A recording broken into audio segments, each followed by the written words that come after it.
സഹ്ലു തുസ്തരി ഉദ്ധരിക്കുന്നു, ഷെയ്ഖ് ബഗ്ദാദിൽ നിന്നും അപ്രത്യക്ഷനായി ടൈഗ്രീസ് ഭാഗത്തേക്കാണ് പോയതെന്നറിഞ്ഞ് ജനം അവിടേക്ക് ഒഴുകിയെത്തി.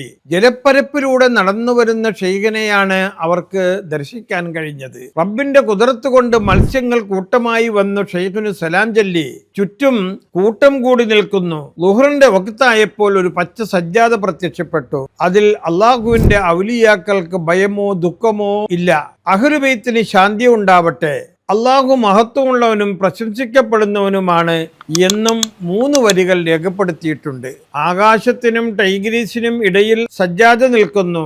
ആകാശത്ത് നിന്നും പലരും ഇറങ്ങി വന്നു ഷെയ്ഖിന്റെ ചുറ്റും കരഞ്ഞു നിൽക്കുന്നു. ഷെയ്ഖ് ഇമാമായി നിസ്കരിച്ചു. ഷെയ്ഖ് തക്ബീർ ചൊല്ലുമ്പോഴെല്ലാം മനുഷ്യന്റെ മലക്കുകൾ തക്ബീർ ചൊല്ലിക്കൊണ്ടിരുന്നു. തസ്ബീഹിനൊപ്പം 7 ആകാശത്തിലെ മലക്കുകളും തസ്ബീഹ് ചൊല്ലി. തസ്ബീഹ് ചൊല്ലുമ്പോൾ ആകാശത്തോളം ഉയരത്തിൽ പച്ചപ്രകാശം പുറപ്പെടുന്നു. നിസ്കാരശേഷം അവിടുന്ന് ദുആ ചെയ്തു, നിന്റെ സൃഷ്ടികളിൽ തിരഞ്ഞെടുക്കപ്പെട്ടവരും നിന്റെ ഹബീബുമായ എന്റെ പിതാമഹൻ മുഹമ്മദ് സല്ലല്ലാഹു അലൈഹി വസല്ലമയുടെ ഹക്ക് ജാഹ് ബറക്കത്ത് കൊണ്ട് ഞാൻ ചോദിക്കുന്നു, എന്റെ സന്നിധിയിൽ അഭയം പ്രാപിച്ച മുരീദിനെയും മുരീദത്തിനെയും തൗബയില്ലാതെ മരിപ്പിക്കരുത് അല്ലാഹ്.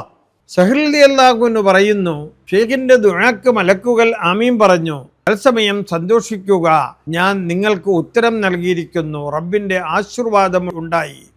ഇത് മനസ്സിനും പഞ്ചേന്ദ്രിയങ്ങൾക്കും വഴങ്ങാത്ത ഈ പ്രതിഭാവിലാസം ഷെയ്ഖിന്റെ കറാമത്താണ്. ഷെയ്ഖ് ഹുംരിയിൽ പറയുന്നു, പ്രതാപത്തിന്റെ അലങ്കാരങ്ങളുള്ള സ്ഥാനവസ്ത്രം അവൻ എനിക്ക് ധരിപ്പിച്ചു. സമ്പൂർണതയുടെ കിരീടം കൊണ്ട് അവൻ എനിക്ക് കിരീടം അണിയിക്കുകയും ചെയ്തു. ചിരകാല രഹസ്യങ്ങൾ അവൻ എനിക്ക് വെളിപ്പെടുത്തി തന്നു. ധാരാളം ബഹുമതികളും നൽകി. ഞാൻ ചോദിച്ചതെല്ലാം സാധ്യമാക്കി തരുകയും ചെയ്തു.